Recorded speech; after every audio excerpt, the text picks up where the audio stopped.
super bien et donc on se retrouve aujourd'hui pour une nouvelle vidéo. Et donc aujourd'hui, comme dit la semaine dernière, je vais vous présenter les nouveautés shoujo qui sont sorties au mois d'octobre et au mois de novembre. Donc ce sera la dernière vidéo nouveauté de cette année 2017, il me semble.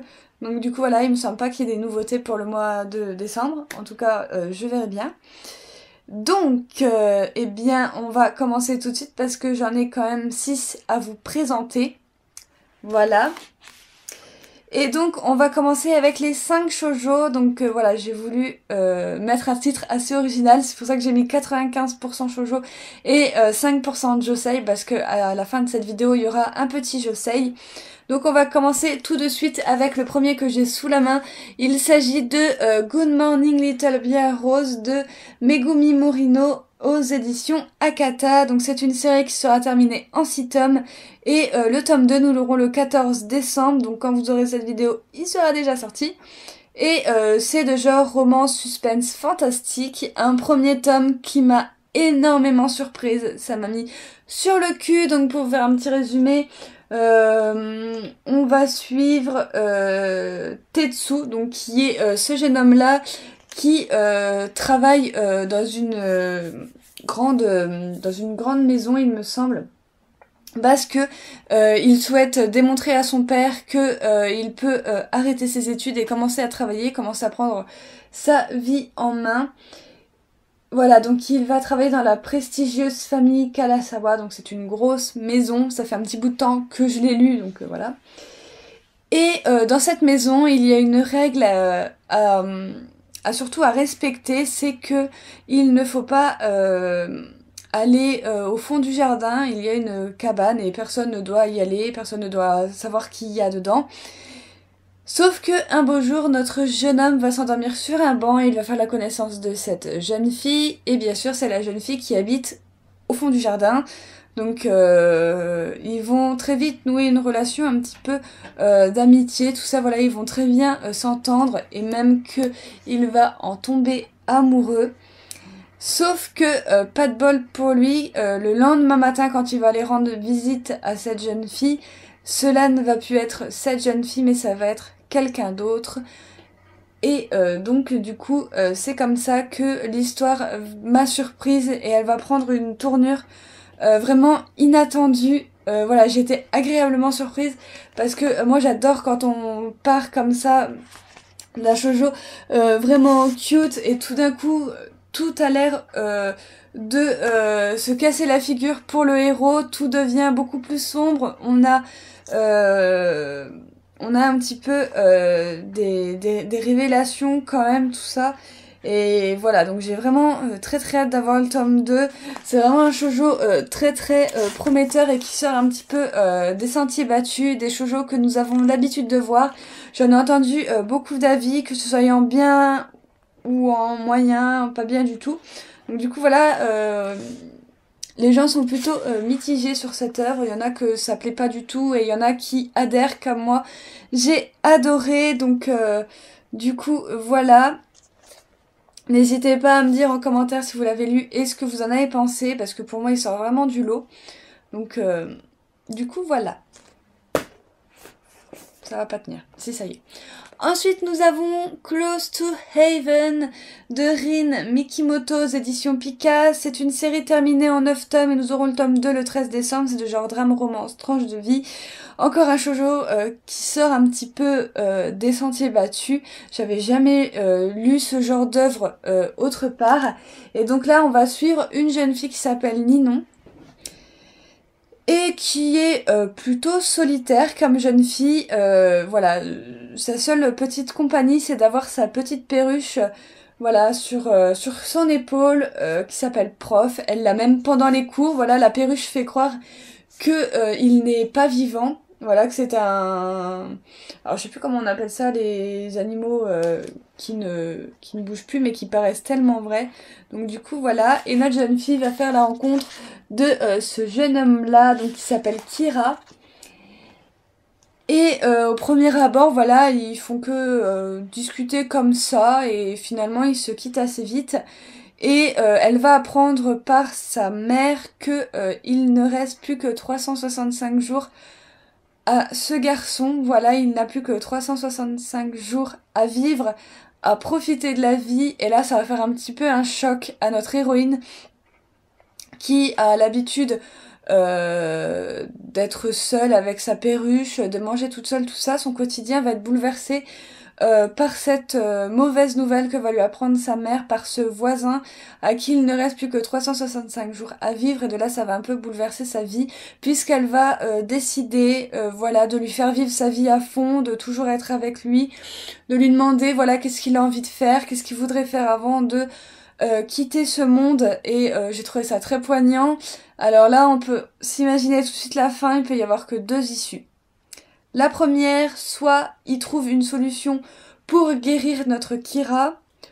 Deuxième solution, il va vraiment décéder dans l'avenir de cette série et il va nous falloir une dose de mouchoir.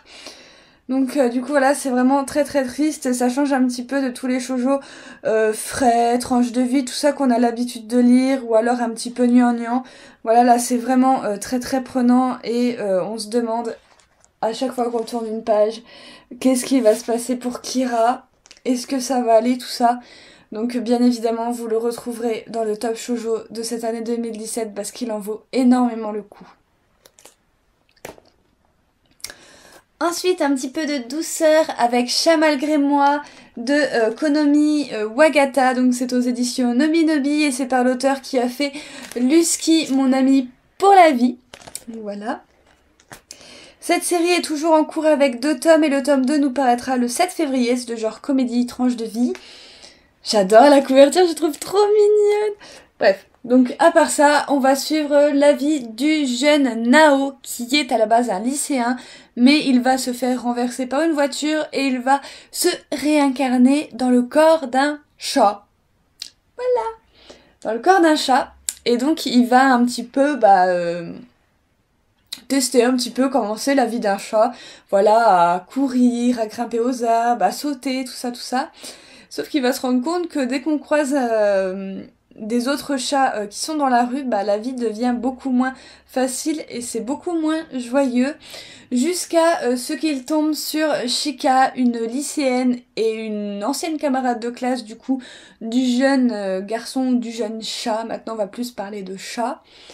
Du coup, voilà, donc Chika va décider de l'adopter, donc on va commencer à suivre les aventures de nos 2 héros de l'histoire. D'ailleurs, j'aime beaucoup le personnage de Chika, je la trouve toute mignonne, elle est toute maladroite, donc du coup voilà, c'était vraiment sympa, il y a beaucoup d'humour, et on a bien sûr notre jeune Nao qui va essayer de comprendre où c'est qu'est passé son corps. Voilà, donc à la fin de ce tome, je peux vous dire que ça donne juste envie de connaître la suite parce que voilà, ce qu'on y découvre, c'est plutôt intriguant. Mais je vous en dirai pas plus, voilà, il y a de la bonne joie, de la douceur, de l'émotion, de la rigolade, il y a vraiment beaucoup de choses dans ce manga, c'est vraiment top. J'avais d'ailleurs beaucoup aimé Lusky de cette mangaka. Et j'aime beaucoup aimer Chat malgré moi également, donc j'ai hâte de voir le tome 2. Ensuite, nous avons Teamless Romance de Saki Aikawa, donc auteur incontournable de Soleil Manga comme à chaque fois. Donc on a le petit macaron pour nous rappeler que c'est l'auteur de He is the Beast, mais il y en a tant d'autres. Donc du coup voilà, c'est sa plus longue série. Donc Teamless Romance sera une série terminée en 3 tomes normalement. Et le tome 2 nous paraîtra le 7 février. C'est de genre fantastique, romance et historique. Excusez-moi, c'est la fatigue me gagne à cette heure-ci. Donc du coup voilà. Donc j'ai adoré cette histoire où on a Saki Aikawa qui sort enfin de ses chantiers battus, je vais y arriver, où c'est qu'elle va nous proposer un petit peu autre chose que toujours de la comédie romance. On va partir sur du fantastique et de l'historique, toujours un petit peu avec de la romance, hein. Et donc pour faire un résumé, on va suivre Akari qui est une lycéenne et qui entend toujours dans sa tête une petite voix. Donc au début on sait pas trop d'où ça vient. Elle est amoureuse d'un garçon qui s'appelle Mamiya. Et donc au moment où c'est qu'elle se décide à faire sa déclaration, qu'elle dit au garçon on rentre ensemble et donc ils vont rentrer ensemble, au moment où c'est qu'elle va vouloir lui dire qu'elle l'aime, elle va tomber dans les pommes et elle va basculer dans un autre monde, dans un autre corps. Et donc elle va un petit peu devenir la princesse de ce royaume puisqu'elle a, elle est dans le corps de la princesse de ce monde. Donc je crois qu'on a reculé d'un siècle auparavant. Et donc c'est vraiment très très prenant. Donc elle va devoir apprendre à se tenir comme une princesse, à parler comme une princesse, à danser comme une princesse. Et j'en passe, et en même temps, eh ben, elle va devoir trouver quelle est sa mission dans ce monde, quel est son but pour réussir cette mission et pouvoir retourner dans son cœur et pouvoir finir de se déclarer à son amour. Donc du coup voilà, c'était vraiment prenant, j'ai beaucoup aimé, les personnages sont vraiment magnifiques comme d'habitude, même si on reconnaît toujours les héroïnes de cette mangaka. Voilà, vraiment une histoire que j'ai adorée, un shoujo également que vous retrouverez dans mon top de cette année parce que j'ai vraiment adoré et voilà de voir Saki Aikawa changer un petit peu de registre pour ses shoujo, je trouvais ça vraiment pas mal et donc pour moi ça valait le coup que ça soit dans le top shoujo de cette année. Voilà. Ensuite, pour finir dans les shoujo, nous avons le premier tome de Love Hotel Princess de Emma Toyama, auteur à qui on doit Love Mission, GDGD Dogs, Lovely Air. Voilà, sa 4e œuvre publiée en France. Donc ça, ce sera terminé en 6 tomes et nous aurons le tome 2 le 3 janvier. C'est de genre comédie-romance. Un tome que j'ai beaucoup apprécié où c'est qu'on va y rencontrer cette jeune fille donc, qui s'appelle Leila Watanuki, qui est une élève extrêmement brillante. Elle est même, comment on dit, déléguée. Voilà, elle fait partie du comité des élèves. Elle est déléguée de tout ça. Donc c'est vraiment une fille vraiment très brillante, qui a de bonnes notes à l'école, qui fait tout pour réussir. Le seul problème pour cette jeune fille, c'est qu'elle vit avec sa maman dans un love hotel et elle va y rencontrer son camarade donc qui s'appelle Owaru qui va devenir un petit peu le nouveau dans le conseil des élèves et bien évidemment ils vont se rencontrer dans le Love Hotel où habite Leila, donc du coup ça va pas trop le faire puisque normalement les élèves ne sont pas autorisés à aller dans les Love Hotels, sauf que Leila n'a pas vraiment le choix puisque c'est là où c'est qu'elle vit. Ce garçon, voilà, il a fugué de chez ses parents, donc il a décidé d'aller vivre dans ce Love Hotel et d'ailleurs il va faire du chantage à Leila, c'est-à-dire qu'il va la prendre en photo, une photo très compromettante et qui pourrait bouleverser toute sa vie pour lui faire du chantage et rester habité dans le Love Hotel. Donc c'est vraiment très très marrant. On a Owaru qui n'arrête pas d'embêter Leila et tout, c'est vraiment trop drôle, j'ai vraiment beaucoup aimé. Et en plus sa mère n'y voit que du feu, il y a des situations quand même très embarrassantes dans ce tome. Donc du coup voilà, c'est vraiment marrant. J'ai vraiment beaucoup aimé, donc voilà, j'ai hâte d'avoir le tome 2, j'aime beaucoup cet auteur, il faudrait absolument un jour que je me procure Love Mission, voilà, même s'il y a beaucoup de tomes, je sais que c'est une série que j'aimerais forcément parce que toutes les œuvres de cet auteur marchent bien avec moi, donc du coup voilà. Et donc pour finir, nous avons le premier tome de Frofaust de Kohei Yamazaki, la mangaka de The Ancient Manus Bride. Et donc c'est une série qui est terminée en 5 tomes, c'est marqué derrière le manga, donc juste ici, voilà, terminé 1 sur 5. Donc voilà, et nous aurons le tome 2 le 7 février, c'est de genre fantastique romance.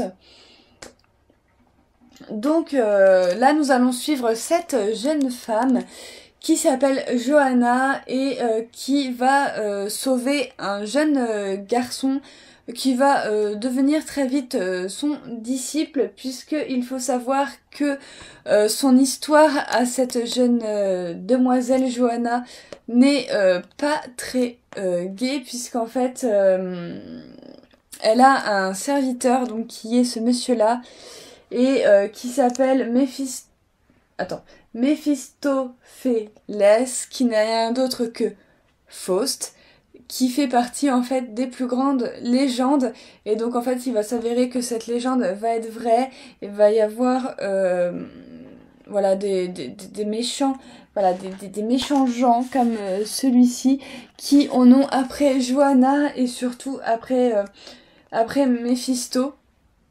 Voilà, puisque normalement il doit pas être là, normalement on a arrêté de faire des pactes avec les diables, donc voilà, il faut qu'il soit enchaîné avec ces morceaux de corps voilà, éparpillés un petit peu partout pour ne pas qu'on puisse le réveiller, mais Johanna va se battre voilà pour garder Méphisto, parce que ils ont